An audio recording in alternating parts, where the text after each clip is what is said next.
Good afternoon, thanks for joining. We'll start the event shortly. We're just letting people come onto the event. Thank you.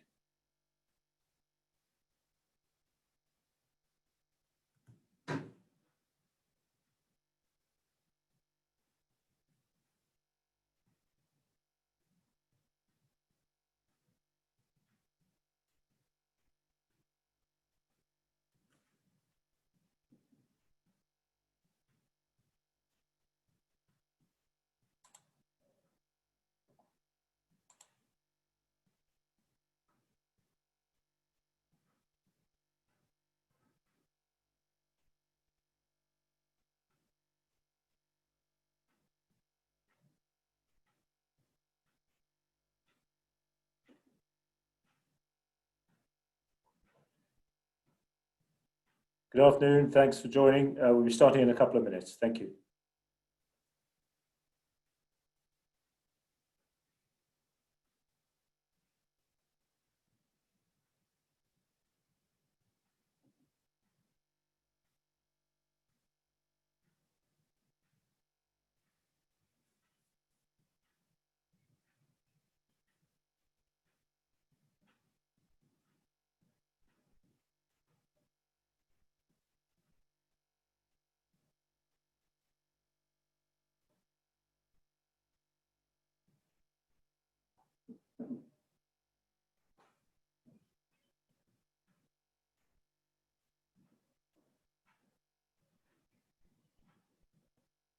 Good afternoon, we'll be starting in a couple of minutes. Thank you.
Well, good afternoon from a very sunny Hampshire, where I am, although it's about to become a very rainy Hampshire.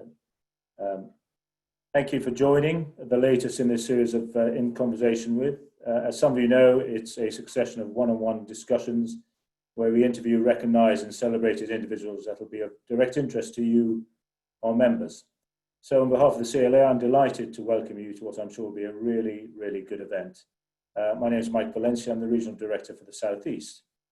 Today's discussion brings together the CLA Vice President, Victoria Vivian, in conversation with Catherine Mead, the Chief Exec and owner of Liner Dairies. She's got a CV that anyone would be proud of, and more importantly, as far as I'm concerned, because I had some last night, produces the most delicious cheese. Innovative and dynamic, she's got a reputation for being good at what she does, but more importantly, making sure she and others have fun whilst doing it. I'm sure she'll be a fascinating subject today. Catherine, welcome. I should remind you that today's session is being recorded for future use, including availability to other members. And as ever, your microphones and videos will be muted throughout the webinar. And the format for this event is that Victoria will have a discussion with Catherine, after which she'll pose the questions that you ask. So do please feel free to ask the questions at any time using the Q&A button, not the chat button, but the Q&A button, and she'll attempt to cover as many as possible at the end. So thank you, and I'll now hand you over to Victoria and Catherine.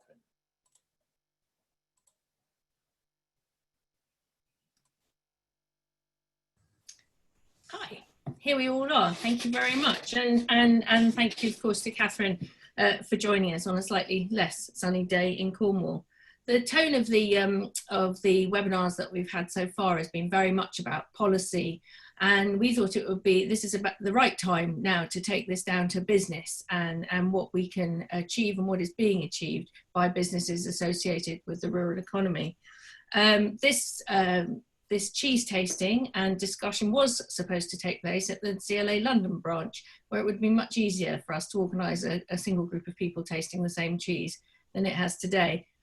Quite a lot of us have got cheese in front of us. It's quite hard to show it, but here it is. And we're going to be able to taste that. And if you haven't got any and you'd like to buy some at the end of the webinar, you just need to go online to Liner Dairies. I haven't unwrapped my cheese yet, Catherine, because I didn't know if I was supposed to squeeze it when it was still in its wrapper or whether I take it out to squeeze it. So perhaps I and a few others are going to be unwrapping our cheese. Well, we'll take the cheese tasting first and see how we go. Very good. Well, thank you. And thank you to Michael for your introduction. So cheese tasting on Zoom is harder, it is true, than a cheese tasting in person. But when we're cheese tasting and we're judging cheese, there are a set of disciplines that we go through pretty much in the same format every single time. And the first thing that we do is we take a cheese and we look at it. And we try to, when we're looking at that cheese, we try to give some consideration to what we think we're about to taste. So this cheese is Cornish Yard. And it has what we now feel to be a very distinctive rind, which is nettle leaves. So every year we're picking 3 tons of nettle leaves. We wrap our cheese in nettle leaves and create a mold ripened rind.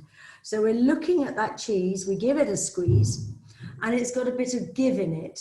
It's got a little bit of pliability in it. And that suggests that there's some moisture in the cheese, and it's indicative of the fact that the cheese isn't a particularly old cheese. And then we throw our head back and we flare our nostrils, and then we sniff and try and get the different layers of aroma that's coming through. And in this we get mushrooms and cellar mold from the rind. And then we get a more lactic, fresh and lemony flavour from the cheese itself. And it has a fairly open texture and a fair crumble. So we know it's going to have a little bit of break to it. It sort of fractures a wee bit.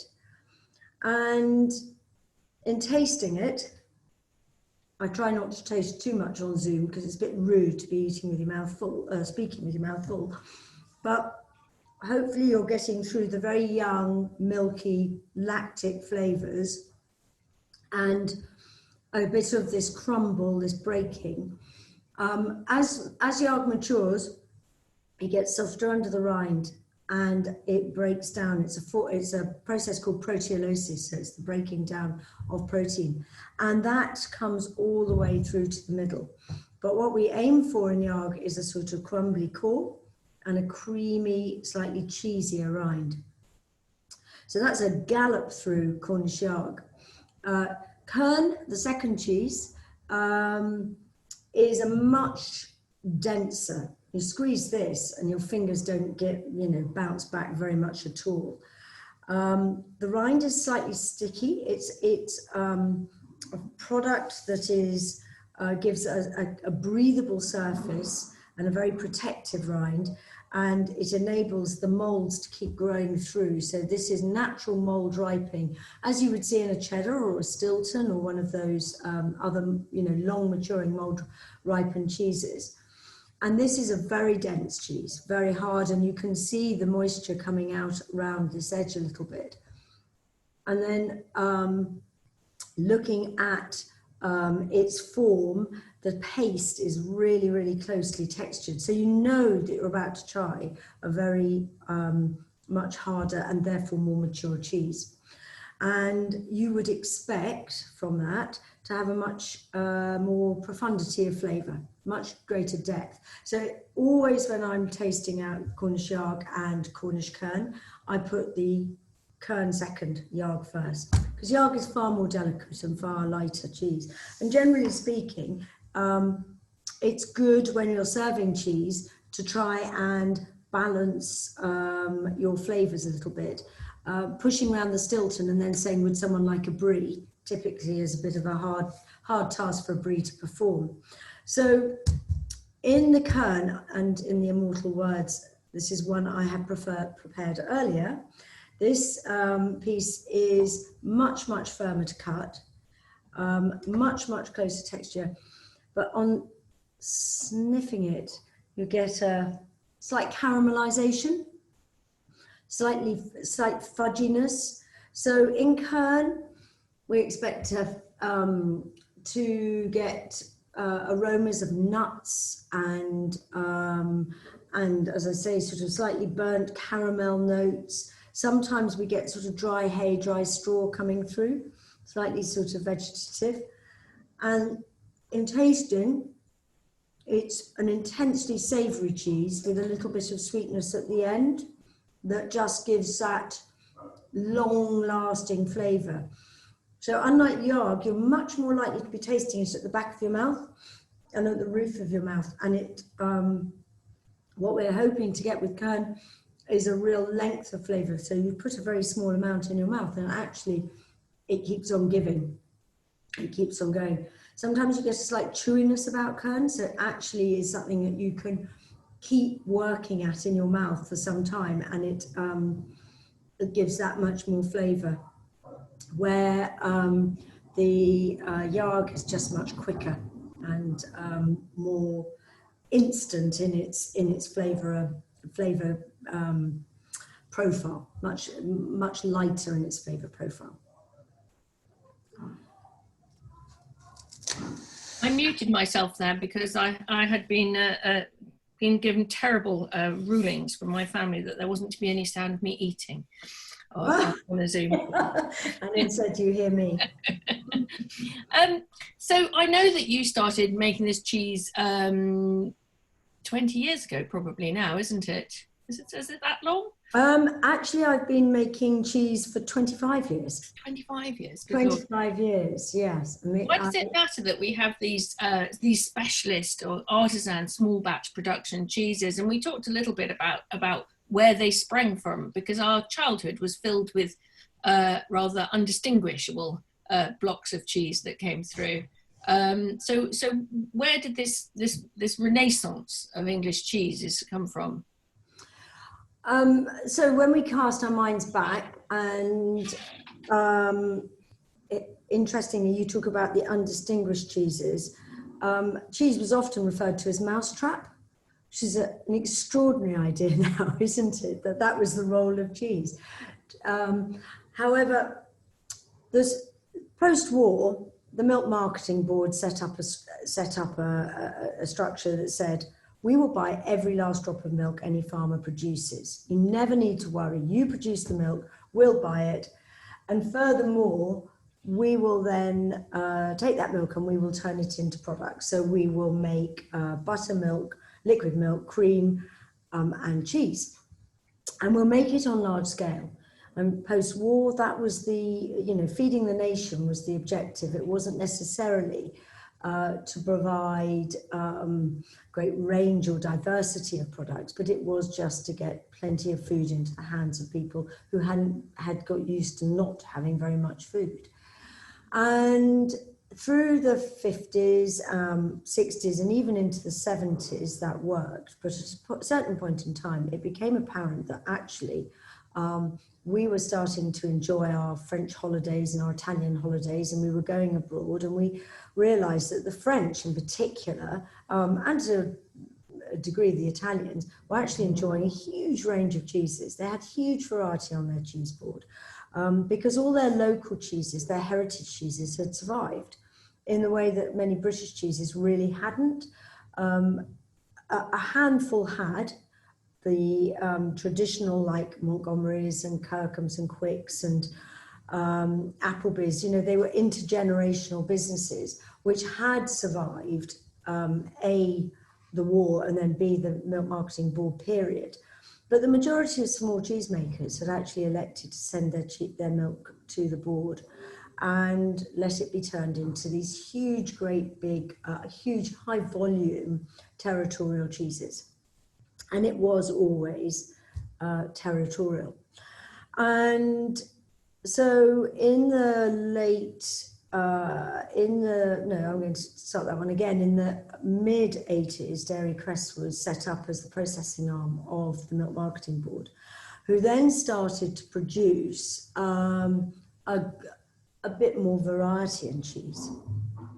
And the cheese eaters enjoyed that variety, such that actually when we got to a point in the early 90s and government was saying to farmers, add value to your product, don't just look at your product as a commodity, you can take some control out of this. These two things came together to say, yep, consumers are looking for variety, and yep, as government, we are quite happy to encourage diversification, added value, and farm producers.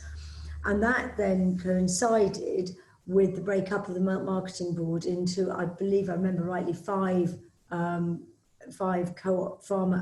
cooperatives now buying milk. So there was this moment when everything came together to encourage diversity. And when looking back at that time, and looking back at the time when you moved into your business, that diversification and that business development, did it benefit from? I mean, it probably did benefit from additional European funding as well. So it'd be really interesting to hear a bit about how that funding happened and how useful it was, but also perhaps to look forward a bit and see what funding opportunities, perhaps in the Shared Prosperity Fund or in any of the funds going forward, really, you see the place of businesses and cheese businesses and diversification happening.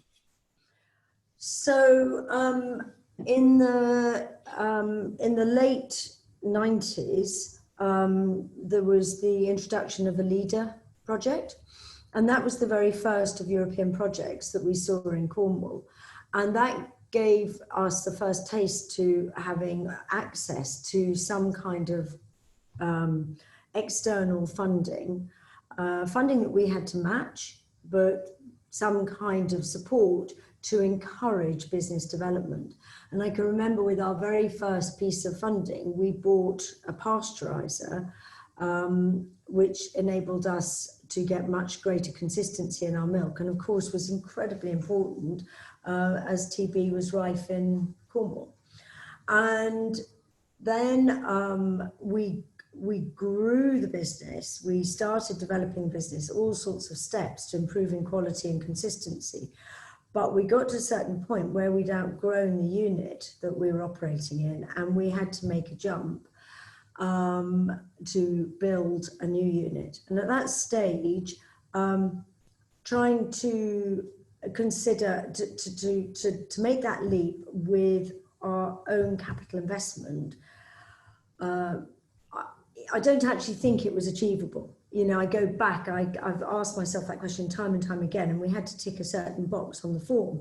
Would we have done that project as it was without that support? And I think the answer was no, we wouldn't. So we had the market, we had the market in terms of end consumers and also our trade customers, all very keen to support because they were seeing the growth of cheese and specialist cheeses.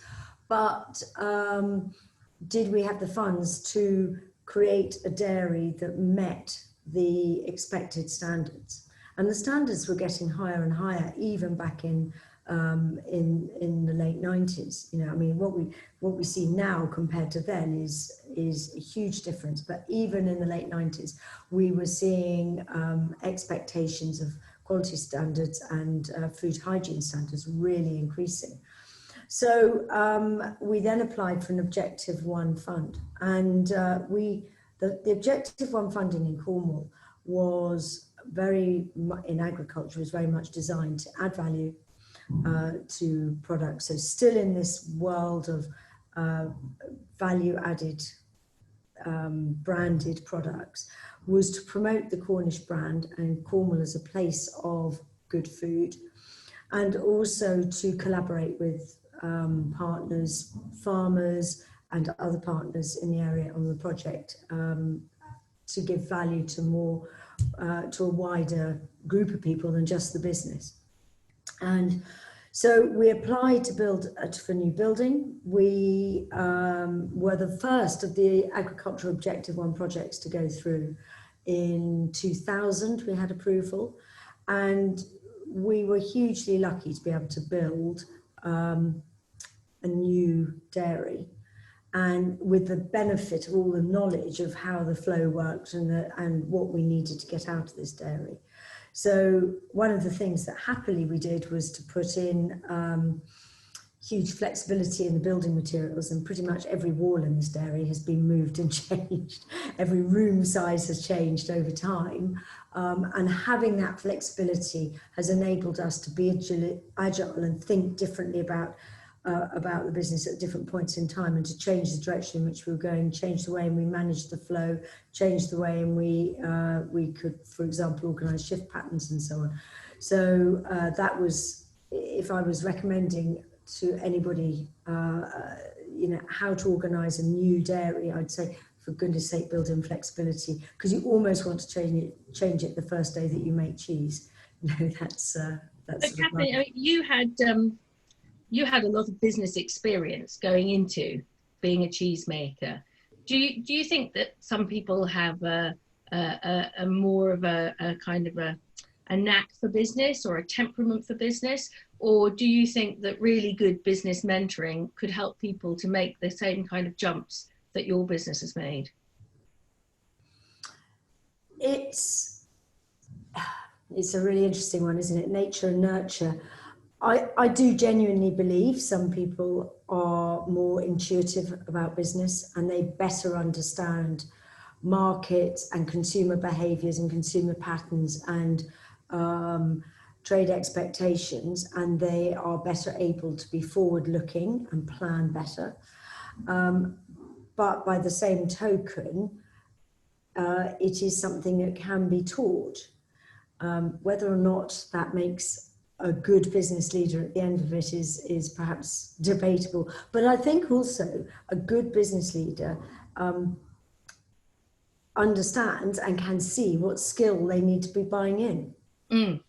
So not in 1 month of Sundays would I consider myself to be a finance director. I've got a pretty good grasp of the financial makeup of our business and a degree of detail on that, but I don't consider myself to be a finance director of any, by any manner of means. And by the same token, I think that business leaders in small businesses, have a challenge in trying to bring skills and expertise in when the business is very small, because it looks unaffordable. So it's a very difficult tension, that, but good quality business mentoring is absolutely key, or support consultancy. Yes, and being able to identify what you need and who will deliver that good quality mentoring.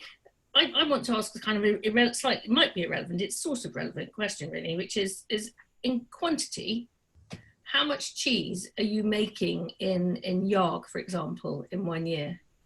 Before, imagine we were here before we'd had our recent blip in productivity. Well, blip. So at the moment we're making 200 tonnes of Yarg and 50 tonnes of Kern a year. Kern is smaller because it's a much newer cheese. So what does a ton of cheese look like? Does it look like a red bus? Does it look? We're always asking ourselves at the CNA, what does a ton of this? What does a ton of carbon look like? What does a ton of natural capital look like? Well, I'm sure cheese is easier. What does a ton of cheese look like? A ton of cheese is much more tangible than a ton of natural capital, I'm sure of that. A ton of cheese basically fills one of our 48-foot Arctics. So we have a couple of hundred of those full of cheese. And 50 tons of kern fills 500 square feet. So that's kind of A lot of then cheese. to add to that, we have 2 40-foot freezer containers that are full of all the nettles and garlic leaves. Oh yes, because of course they only come up once a year, so you have to. They only come up once a year. So you have to look after them.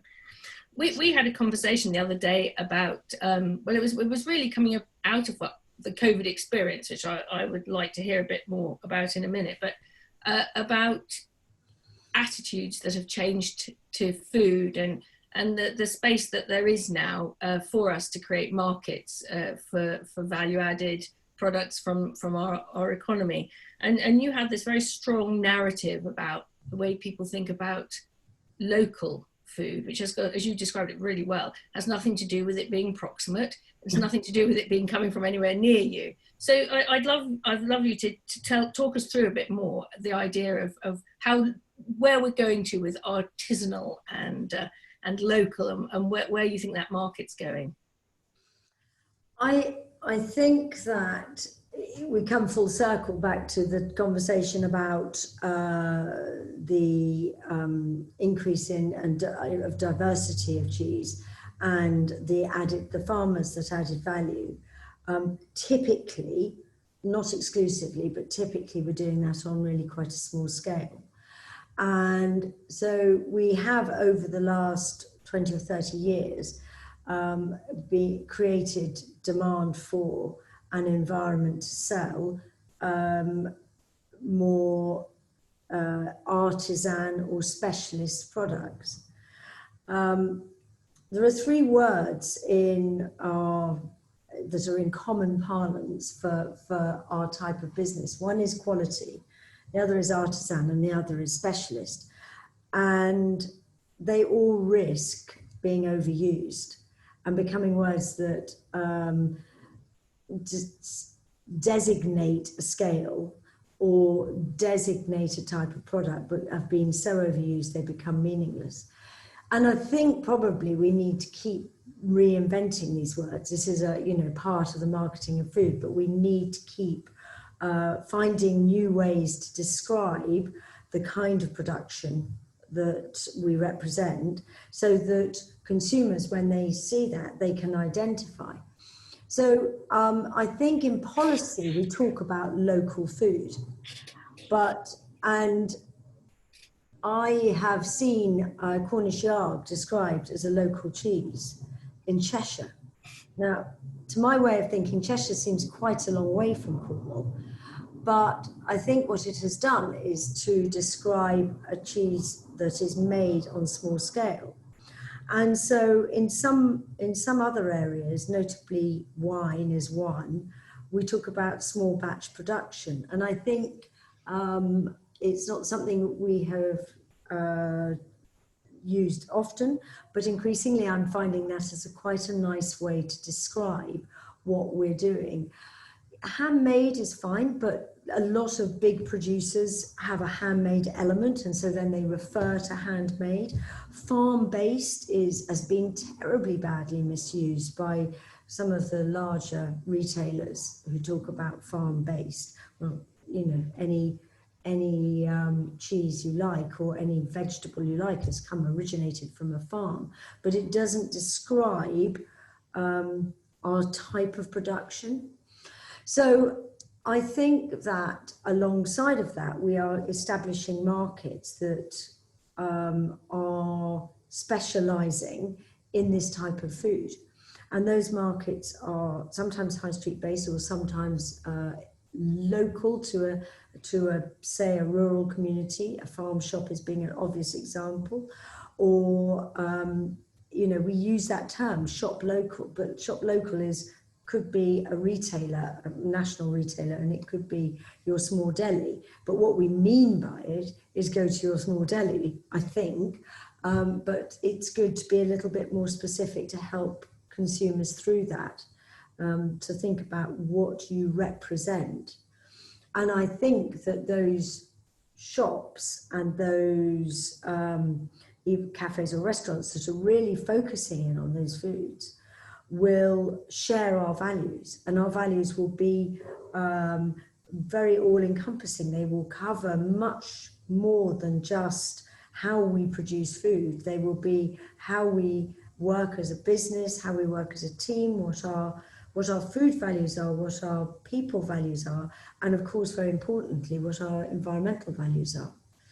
And these will all be encompassed in this concept of local, specialist, small batch, however we And do you think people are going to continue to pay? I mean, the other word that bounces around a lot at the moment is the word premium. Premium products for which people are prepared to pay significantly higher prices. Do you see that having sort of length and breadth, that market for premium, arguably much more expensive products? Yes, Cheese is an expensive product. Premium is quite a nice way of saying expensive. In answer to your question, yes. I do believe that we are gently pushing that case for buying food that you really know has the integrity that you want to pay for. So if you are looking to buy products that represent your own personal values, you possibly have to pay more for them because they cost more to produce. And I think by degrees we're explaining that, but it is quite difficult to explain that we don't necessarily have the vast economies of scales that maybe Saputo do up the road, and nor do we have the ability to invest in huge levels of automation, even if we wanted to, and therefore there is cost attached. However, as a business, because we have these values of our small batch production values, we look after our team, we pay our team well, we are always concerned about how we work with our community inside the dairy and how we work with our community outside the dairy. So I think increasingly there are consumers who understand these values, and the more we spread that word, the bigger that market becomes. And I think a lot of people, and particularly in this extraordinary world that we've been through in the last 3 months, understand that as they step into certain stores, that's what they will be offered. That will be part of the offering. However, there is one caveat to all of that, or caveat, yes, which is that we do know that around the corner there are going to be many, many, many more people who are not just seeking, but actively need much, much cheaper food, because food poverty is beginning to become an even bigger problem than it was before.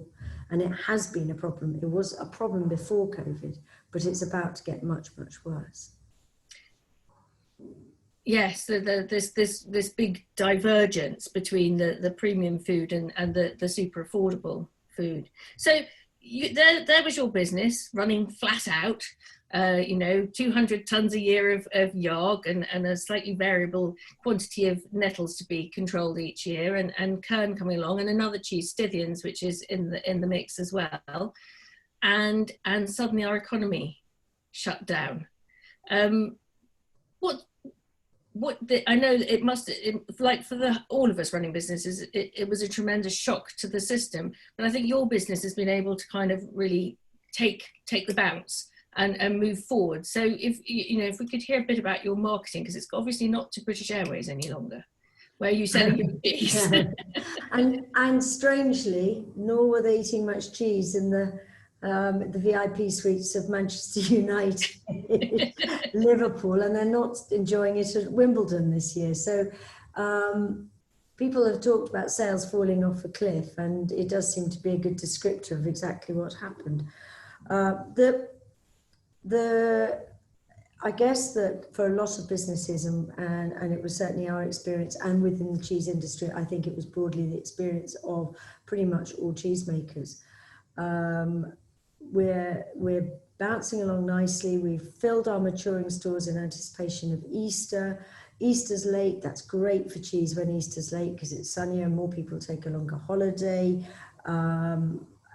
Cornwall looks forward to having lots more visitors and being able to entertain with all sorts of,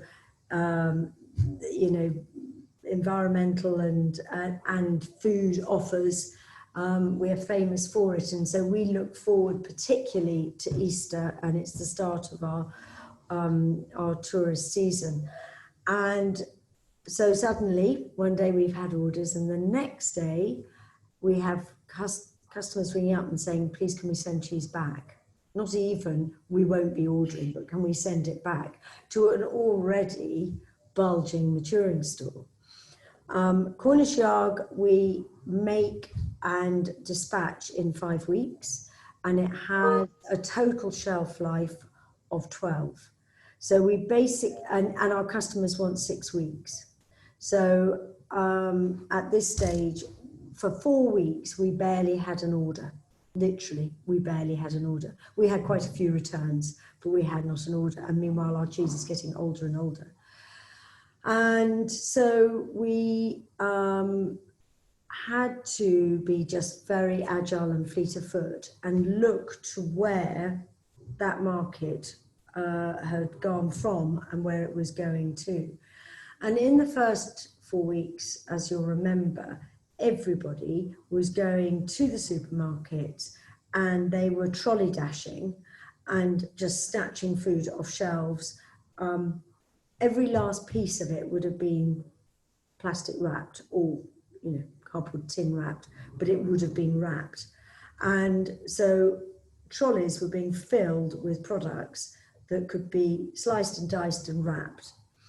And Yarg was absolutely off the shelves at that stage because we were selling through deli counters. So we were only on counters, cutting counters. We weren't on that cut and pack.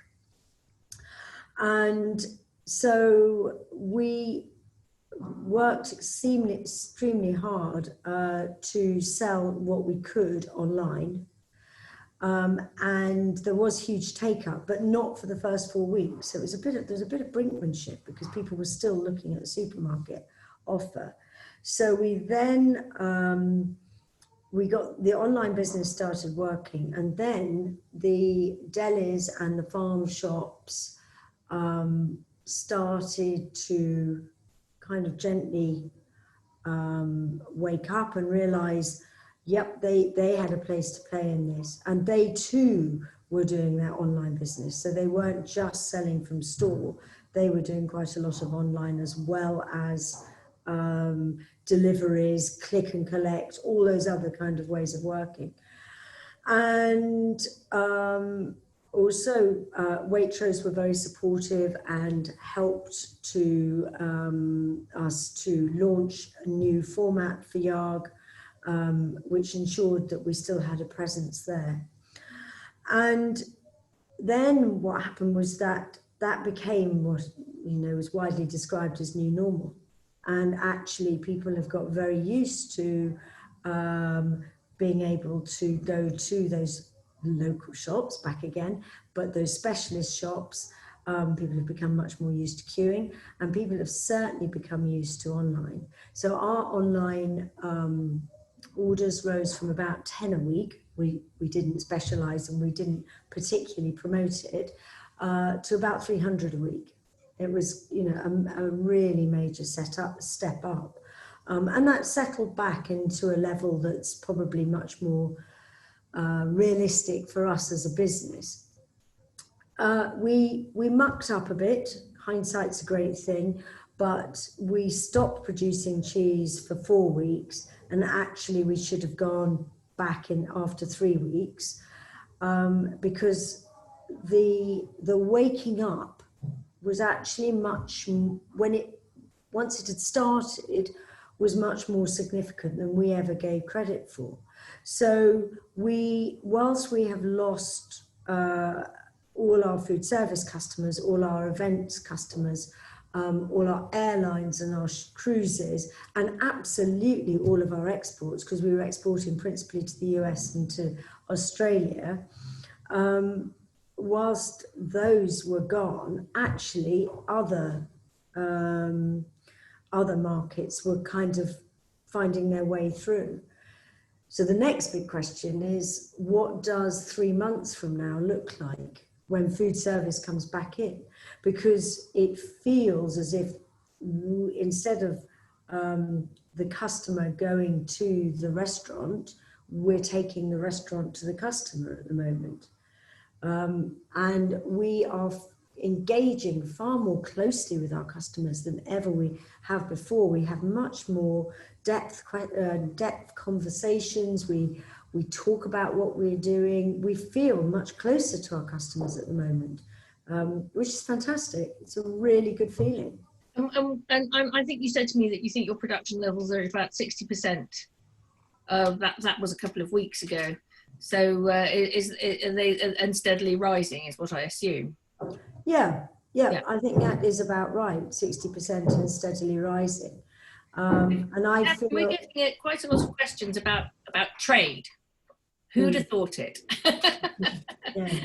You know, you have, and people are very interested to know with what gaze you are looking at the challenges of a Brexit with a deal and a Brexit without a deal, looking not just at 2021, but 2022 and so on. What does your antenna tell you? So the first challenge is going to be coping with friction, so-called, and we are fairly concerned about some of the steps that are going to be in place. For example, we're going to have to get a vet to approve everything before it goes out. I hope there are enough vets around. We don't know if there are or not at the moment. Who knows if there are enough vets? But we're going to have a vet to have to visit the farm and to sign off every consignment. We're going to have to do customs declarations. The likelihood is that we'll be on shared loads. And if we're on shared loads, we have to have co-terms. And if they get stuck at customs, the share part of our load may well get stuck for longer. And that's quite a concern.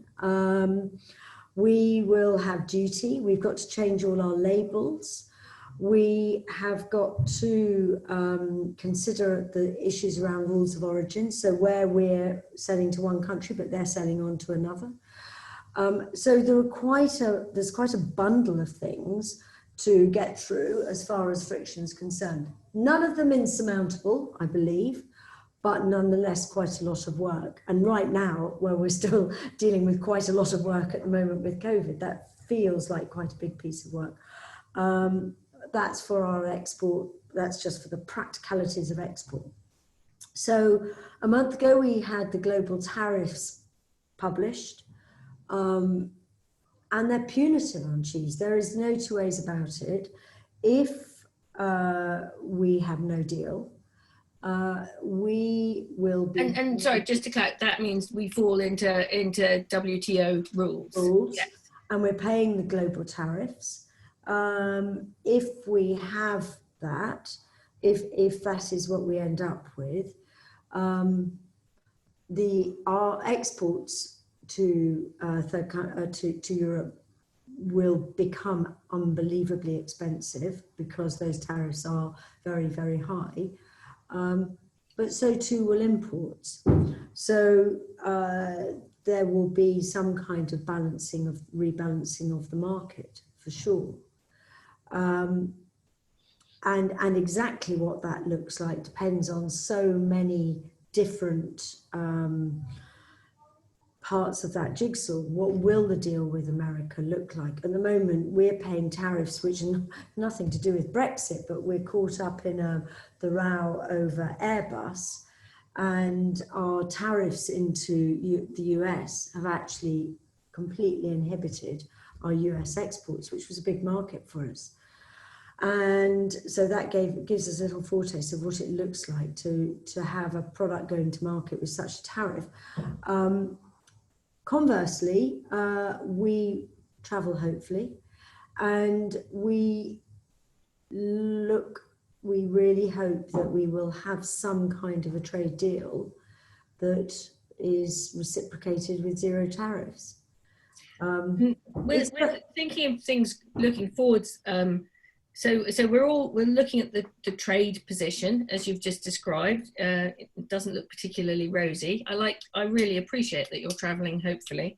But during transition, we're going to be encouraged to do more diversification. Is there any space left in the cheese market, or have the established cheesemakers got their elbows out and they're quietly closing the door on the bus? Cheesemakers are incredibly collaborative and truly believe in the ability for all of us to have a place. The amount of cheese that we sell individually in the context of the total market is so small.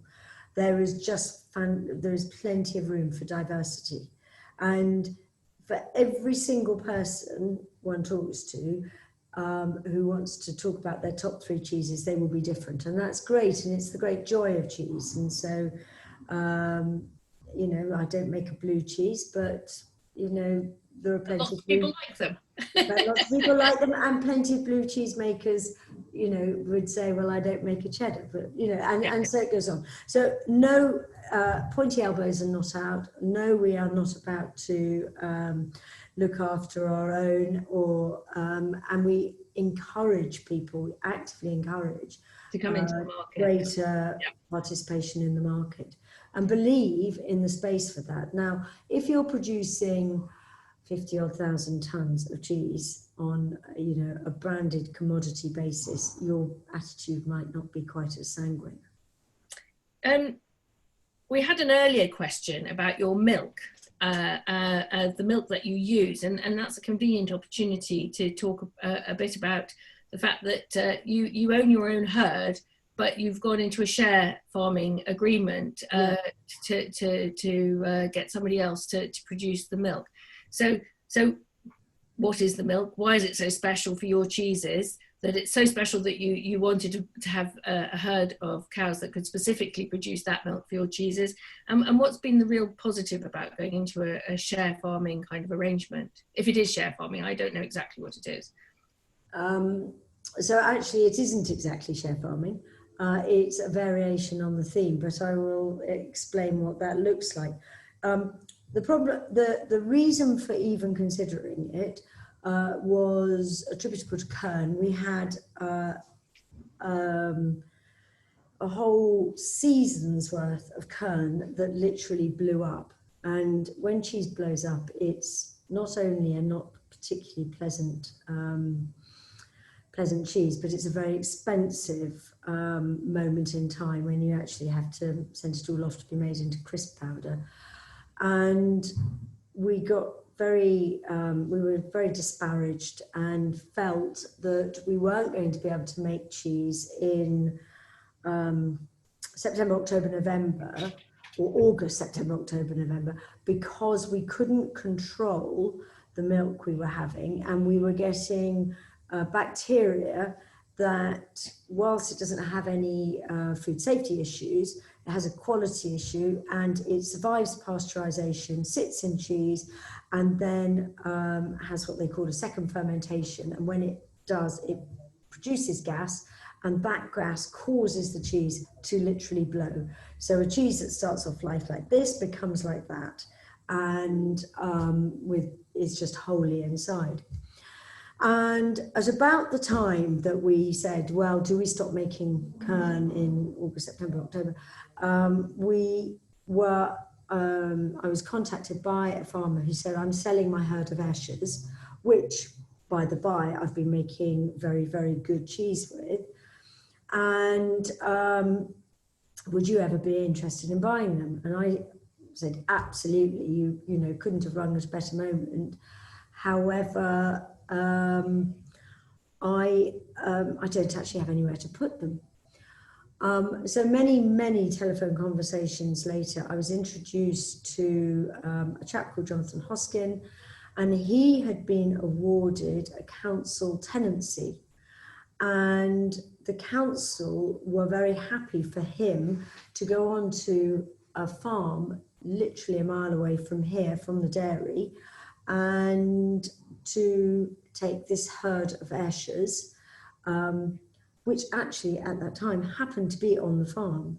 So whilst I own the cows, Jonathan has a guaranteed management agreement. So he completely looks after the cows. They're on the farm. We work together on the regime to get the best milk for cheese, and he's paid accordingly. So he has a guarantee of purchaser at a guaranteed price, and I get the guaranteed milk of a guaranteed quality. But further to that, and the arrangement is fantastic, and I hope you would agree with me. I think we both really enjoy that relationship, because he is producing milk for a known destination, and we absolutely know where our milk is coming from and every single thing about that milk. So it's a formula that I would repeat. You know, I would be happy to do again with another farmer, because I think it works exceptionally well, because we're both buying into the same values. And by the same token, it helps us in that whole story of talking about our environmental credentials and this whole issue of integrity and local. So all these things tap into those brand values, which I think is really positive. It's interesting because right from the beginning of when you were talking about the cheese, when you first had it, that issue of consistency and quality is the thing that's kind of worked its way through to this situation. I've got a question here. It's a kind of a home question for the CLA, really. You know, we're a lobbying organisation, and we'd be very interested to hear, both with your dairy head on and the business head on as well. You know, when we go, what is our ask for the new Shared Prosperity Fund in terms of the help that can give, that perhaps has in the past been done by other European funding, to help businesses to move forwards, to take the opportunities as and when they arise? You know, what are the things that we should be asking for? I believe that the structural funding that we had through Europe was absolutely invaluable, and I can cite a whole host of businesses who have, as a result of having that structural funding, have created sustainable businesses where, like me, I've employed 30 people. I've paid the value of my grant funding in taxes about 20 times over. And so I believe it's co-investment. That structural funding is so valuable. The other part of funding in the Shared Prosperity Fund is the whole area of agri-tech. There are some incredible innovations coming through use of AI, use of robotics, mapping, benchmarking, all those areas. And I think the continued support for those areas is really crucial, because we're just starting and there's so much further to go. And so you see, in terms of tech and development and innovation, far more automation, do you? I can see there being elements of automation where we have processes that add no value to the customer. Then I think it's good to automate them. So we're always trying to review in the dairy, what value does that process give to the customer? You know, is there anything in that helps the customer? Where it's a part of food safety, food quality, through marketing, through formatting, they're all giving value to the customer, but you've got to be really sure that the customer is getting absolutely everything he or she pays for. And I think that the use of AI, digital robotics, just help transcend some of those things that we are very labor intensive, that perhaps the customer doesn't need to pay for anymore. Mm. I've got a few quick questions, and I've had a few questions, of course, which you've been answering from day one, which is about the nettles. Ah. Where did the nettles come from? Why were they the chosen wrapping for Cornish yarg? And where on earth do you find 3 tons? Because nettles are pretty light when you pick them. When we were saying, what does a ton of cheese look like? What does 3 tons of nettles look like? So 3 tons of nettles looks like 2 40-foot shipping containers. So 1 kilo of nettles looks like this. So we've got 3,000 bricks like that.